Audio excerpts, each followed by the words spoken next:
સુરતના વરાછા વિસ્તારમાં આવેલી એસબીઆઈ બેંકમાં 27 એપ્રિલ 26ના રોજ થયેલી 50 લાખની લૂંટ મામલે માસ્ટરમાઇન્ડ કુંદન કુમાર હાલ બિહારની આદર્શ સેન્ટ્રલ જેલ બેઉરમાં બંધ છે। જેલમાં હોવા છતાં તેણે ગેંગ સાથે સંપર્ક રાખી સુરતની બેંકને ટાર્ગેટ બનાવી હતી। સુરતના વરાછા વિસ્તારમાં આવેલી એસબીઆઈ બેંકમાં 27 એપ્રિલ 2026ના રોજ થયેલી 50 લાખની લૂંટમાં મોટો ખુલાસો થયો છે। આ લૂંટના તાર બિહારની જેલ સાથે જોડાયા છે। લૂંટનો માસ્ટરમાઇન્ડ કુંદન કુમાર ઉર્ફે કુંદન ભગત હાલ બિહારની આદર્શ સેન્ટ્રલ જેલ બેઉર પટનામાં બંધ છે। જેલમાં હોવા છતાં તેણે ગેંગ સાથે સંપર્ક જાળવી સુરતની બેંકને ટાર્ગેટ બનાવી હતી। કુંદન ભગત અગાઉ દેહરાદૂનમાં 14 કરોડની રિલાયન્સ જ્વેલરી લૂંટમાં પણ સંડોવાયેલો છે। ક્રાઇમ બ્રાન્ચે 2 દિવસ પહેલા ઝડપાયેલ ગેંગના 2 સાગરીતો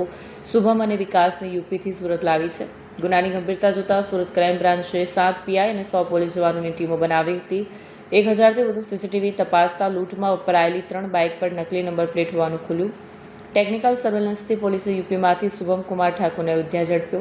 પોલીસ તપાસમાં ચોંકાવનારી વાત સામે આવી છે કે ગેંગે લૂંટ પહેલા 2 મહિના સુધી સુરતના જહાંગીરપુરા, રાંદેર અને વેડ રોડમાં નકલી આધાર કાર્ડથી મકાનો ભાડે રાખી રેકી કરી હતી। શુભમની પૂછપરછમાં મિત્ર વિકાસ સિંહનું નામ આવ્યું। વિકાસે લૂંટના નાણાં છુપાવવા અને આશરો આપવામાં ભૂમિકા ભજવી હતી। ક્રાઇમ બ્રાન્ચે તેને યુપીઆઈના ગોંડા જિલ્લામાંથી ઝડપ્યો। બંને પાસેથી 3000 અને 3 મોબાઈલ મળ્યા છે। આરોપી શુભમ ઠાકોર બિહારનો નામચીન ગુનેગાર છે, જેની સામે હત્યા, લૂંટ અને આર્મ્સ એક્ટના ગુનાઓ નોંધાયેલા છે। બંને આરોપીઓને ગોંડા કોર્ટમાંથી 4 દિવસના ટ્રાન્ઝિટ રિમાન્ડ મેળવી સુરત લાવવામાં આવ્યા છે। બાકીના 49 લાખ રિકવર કરવા પોલીસ સઘન પૂછપરછ કરી રહી છે। તારીખ 27 એપ્રિલના દિવસે સુરત શહેરના વરાછા પોલીસ સ્ટેશન વિસ્તારમાં LH રોડ ઉપર એફિલ ટાવર પાસે એસબીઆઈ બેંક જો પહેલે માળા ઉપર આવે છે એમાં એક જો એ લૂંટના બનાવ બનેલા જોઈએ, જેમાં લગભગ જો 6 થી 7 જેટલા લૂંટારુઓ જો એ આપણા બંદૂકના અડીએ આવીને જો એ ત્યાં બેંકમાં લૂંટ કરી, જેમાં બેંકમાંથી 12 લાખ રૂપિયાની લૂંટ થઈ અને પેરેલલી જો ત્યાં જો એ જો વ્હીકલ જો વેન આવે છે, જો કેશ વેન આવે છે, આમાં આયા જો એના કેશ જ્યારે બેંકમાં પહોંચ્યા 38 લાખ રૂપિયા જેટલા એના બી લૂંટીને જો લગભગ 50 લાખ રૂપિયાનો લૂંટ કરી આ બધા લોકો જો 3 વ્હીકલ્સ ઉપર 2 વ્હીલર ઉપર જો ત્યાંથી અલગ અલગ વિસ્તારમાં નીકળીને ત્યાંથી ભાગ્યા જોઈએ। આમાં કુલ આ લોકો ઓલપાડ પાસે ગયા। ઓલપાડ પાસે જો વ્હીકલ છોડીને બસો દ્વારા જો એ આપણે બધા લોકો જો પહેલે સે પૂર્વ આયોજિત જો જગ્યા હતી કે અમે બધા હિંમતનગર આપણા બસ સ્ટેશન ઉપર બધા લોકો મળશે પોતપોતાના તરીકે અહીંયાથી ભાગ્યા પછી ત્યાં મળીને પછી અલગ અલગ વિસ્તારોમાં ત્યાંથી જો અલગ અલગ રાજ્યોમાં જો નીકળી ગયા જોઈએ। આ પ્રકારે જ્યારે બનાવ બના તાત્કાલિક જો એ પોલીસને જાણ થઈ અને પોલીસના ટીમો અલગ અલગ ટીમો જો સ્થાનિક પોલીસની ટીમ, ક્રાઇમ બ્રાન્ચના ટીમો બધા અલગ અલગ ટીમો બનાવીને જો એના જવાબ ઉપર લાગી ગઈ। કુલ 7 ઇન્સ્પેક્ટર અને 100 જેટલા લોકો ક્રાઇમ બ્રાન્ચના અને સાથોસાથ જો પૂરા ઝોન 1 જો ટીમ હતી જો આ ટીમો અલગ અલગ વિસ્તારોમાં જો લાગી। કુલ અમે લોકો જે તે વખતે જો તમામ જો પુરાવો મેળવ્યા બેંકમાંથી જો અમે ફૂટેજીસ મળ્યા જો આજુબાજુમાં કુલ 1000 જેટલા સીસીટીવી કેમેરાઓના ટીમો જો એના પૂરા જો સર્ચ કરી જોઈએ, એના જો સ્ક્રુટની કરી જોઈએ અને એના હિસાબથી જો એવું અમે લોકો જો રૂટ ગાડી બધા જો નક્કી કરે અને પછી શહેરમાં આવેલ અમારા તમામ જેટલા બી કેમેરાઓ છે, આ જો અમારા નેટવર્ક જે સુરત સિટીના જોઈએ એના ઉપરથી જો કેમેરામાં અમે લોકો જોયા જોઈએ તો એના બેક ટ્રેક કરતા ગયા જોઈએ અને બેક ટ્રેક કર્યા પછી એવું અમને જાણવા મળ્યા જોઈએ કે લગભગ 2 મહિનાથી આ ગેંગના ઘણા બધા મેમ્બર અહીંયા સુરતમાં જહાંગીરપુરાના જો ઉગત કેનાલ છે એના કેનાલ પાસે જો એક ભાડામાં મકાનમાં રાખીને લગભગ 2 મહિનાથી રહેતા હતા અને ત્યાં જો રેકીને કામગીરી કરવાના ઘણા વખત આ લોકો બેંક ગયા અને આ જો બેંકની સ્થિતિ એવી હતી કે ત્યાં હતા બધા કન્સ્ટ્રક્શનના કામ ચાલે છે જો જેના લીધે બંને બાજુ ખોદાણ થયેલા છે, બહુ ઓછા ટ્રાફિકવાળા વિસ્તાર છે જો જેના જરૂરત હોય આ લોકો જાય છે, બાકી કોઈ રૂટીન ટ્રાફિક બહુ જ્યાદા ત્યાં રહેતા નથી। તો આ લોકોએ એવી જગ્યા નક્કી કર્યા જોઈએ અને સાથોસાથ એવું પણ નક્કી કર્યા કે જો જ્યારે સૌથી વધારે પોલીસ બિઝી હોય ત્યારે આપણા જો આ લૂંટના અંજામ આપવાના જોઈએ। 27 એપ્રિલના દિવસ એવા હતા કે 26 એપ્રિલ મહાનગરપાલિકાની ચૂંટણી હતી, 28 એપ્રિલના દિવસે જો કાઉન્ટિંગ હતી તો બધા એને ખબર હતા કે સમગ્ર પોલીસ જો એમના ઇલેક્શનમાં મોડી રાત તક આમાં બિઝી રહેવાની છે। નેક્સ્ટ ડે જો પોલીસના મૂવમેન્ટ થોડા ઓછા રહેશે જો ત્યારે આ લોકો જો પ્લાન કરે કે 27 એપ્રિલ જો અમે લોકો આ લૂંટ કરી છે અને એના પછી જો જ્યારે આ આરોપીઓનો અમે લોકો જો ટ્રેક કરવાના ચાલુ કર્યા ત્યારે એવા ખબર પડી કે જો જ્યાં આ લોકો રહેતા હતા જો એનાથી जो મકાનના માલિક હતા એના થોડા બહુ ડાઉટ થયા તો ત્યાંથી છોડીને વેડ રોડ પાસે જો બીજા મકાનો લઈ લીધા જોઈએ અને વેડ રોડ પાસે બીજા મકાનોમાં હતા જોઈએ અને પછી જો આ લૂંટનો અંજામ કર્યા પછી જ્યારે જો તપાસ થઈ તપાસમાં તમામ અમે લોકોને જેટલા બી પુરાવા હતા જો સીસીટીવીના પુરાવા હોય બીજા ઘણા બધા પુરાવા ભેગા કર્યા અને હ્યુમન ઇન્ટેલિજન્સ વગેરેનો ઉપયોગ કર્યા પછી જો એવું જાણવા મળેલ જો કે આ લોકો પાસે જો 3 વ્હીકલ હતી એક વ્હીકલ તેલંગાણામાંથી ખરીદીને આ લોકો લઈ આવ્યા હતા જોઈએ અને ત્યાંથી ચલાવતા લઈ આવ્યા અને 2 મોટરસાઇકલ અહીંયા ચોરીના હતી જોઈએ અને એક ખડોદરાના ચોરી થઈ હતી અને બીજા એક મહિના બધા ઘસી નાખી છે આ લોકો રજિસ્ટ્રેશન નંબર વગેરે જેના અમે એફએસએલના મદદથી રજિસ્ટ્રેશન નંબર કઢાવીએ છીએ જોઈએ ઇન્જન ચેચિસ નંબર જેથી ખબર પડે ગાડીને ક્યાંને ગાડી હતી જોઈએ અને પછી જોઈએ આ જો પૂરા આરોપીઓના જો મોડસ ઓપરેન્ડી એવું હતી જોઈએ કે આપના એક ગેંગ છે હું આપને નટસેલ બતાવવા માંગીએ છીએ કેવી રીતે આ બધા જો એ પ્લાન બનાવ્યો જોઈએ એક પૂરા આંતરરાજ્ય એક ગેંગ છે જેના મેઇન સરગના છે કુંદન ભગત જોઈએ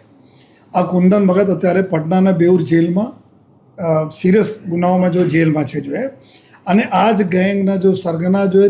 2023માં દેહરાદૂનમાં જ્યારે ત્યાંના દેહરાદૂનનું મોટો ફંક્શન ચાલતા હતા વીવીઆઈપી વિઝિટ જે દિવસે હતી તે દિવસે જો રિલાયન્સના આપણા જો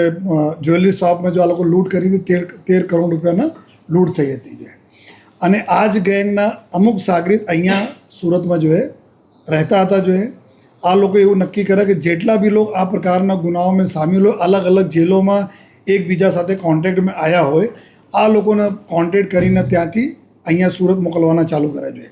જેથી જ્યારે બધા ગેંગ મેમ્બર અહીંયા ભેગા થયા તો એકબીજાને કોઈ ઓળખતા પણ નહીં હતા એકબીજા બારેમાં વધારે કોઈ જાણતા પણ નહીં હતા અને ટૂંકા નામ જાણે ગલત આ લોકો પછી જો આધાર કાર્ડ વગેરેની ડિટેલ અમે લોકો મેળવી આધાર કાર્ડ બધા મધ્યપ્રદેશ બનાવવામાં આવેલા છે બધા ખોટા છે ફેક છે આધાર કાર્ડમાં ફોટો એની છે બાકી કોઈ પણ ડિટેલ આ લોકોનામાં ડિટેલ નથી જોઈએ તો ગેંગના મોડસ ઓપરેન્ડી એવું હતી જોઈએ કે આપણા अलग अलग राज्यों जो एकदम क्रिमिनल है जो आ प्रकार गुनाओं में वेपन आर्म्स एक्ट लूट डकैती में शामिल हो एना कॉन्टेक्ट करीने अहींया मोकला अहींया एना जो मानस हता जो आ मानस बधाने लेवा जाए અને લઈ આવે અને પછી સાથે રાખે જોઈએ અને જેટલા જરૂરત છે એટલા જ પરિચય એકબીજામાં કરાવે એકબીજા સાથે અને ટૂંકા નામ આપે જોઈએ અને એક વ્યક્તિને 4-5 નામ તરીકે હોય ઉર્ફે જેથી કોઈને સાચું નામ એના ખબર નહીં હોય कौन क्या ना रहवासी हो आ भी आपस में आ लोग बात नहीं करता था तो एकदम प्रोफेशनली બધા લોકો ભેગા થયા ફેક આઈડી બનાવી ભાડા ઉપર એક જગ્યાએ મકાન લીધા जो है રેકી કરવા જાય વારંવાર આ બેંકમાં ઘણા વખત ગયા બેંકના તમામ એમ્પ્લોઈઝ જેટલા છે આ લોકોના ફોટા બી એના પાસે છે जो है ક્યારે શું મૂવમેન્ટ થાય છે કઈ રીતે થાય છે આ બધા બી આ લોકો જોયા જોઈએ પછી जो है જ્યારે અહીંયા સે લૂંટ જ્યારે કરી जो है લૂંટ કર્યા પછી જ્યારે ભાગ્યા અહીંયાથી જો ટીમો અમારી जो हमारा सीसीटीवी ने जो हमें खंगाला ने बीजा जो पुरावाना आधारे जो टीम हमारी यूपी पहुंची जो है यूपी में रायबरेली में आ जो एक जे आरोपी 2 आरोपी पकड़ाए છે एक आरोपी છે શુભમ ઠાકુર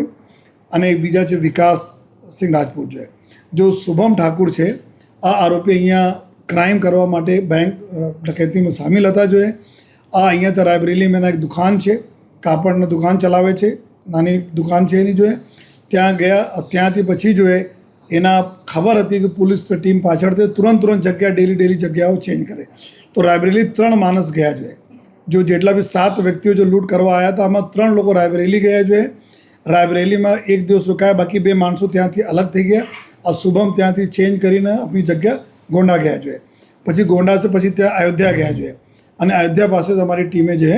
યુપી પોલીસના મદદથી જોઈએ અમે ત્યાંથી જોઈએ એના પકડાયા જોઈએ અને વિકાસ રાજપૂત જો એના આશ્રય આપતા હતા જોઈએ जो एना जो सगवड़ता ऊभी करी कि एना क्या क्या जो है एना रहवा माटे जो व्यवस्थाओं करी अने त्या पकड़ा अने 98,000 रुपीज़ आ जो लूटना पैसा जो डिस्ट्रीब्यूशन पछी थवाना था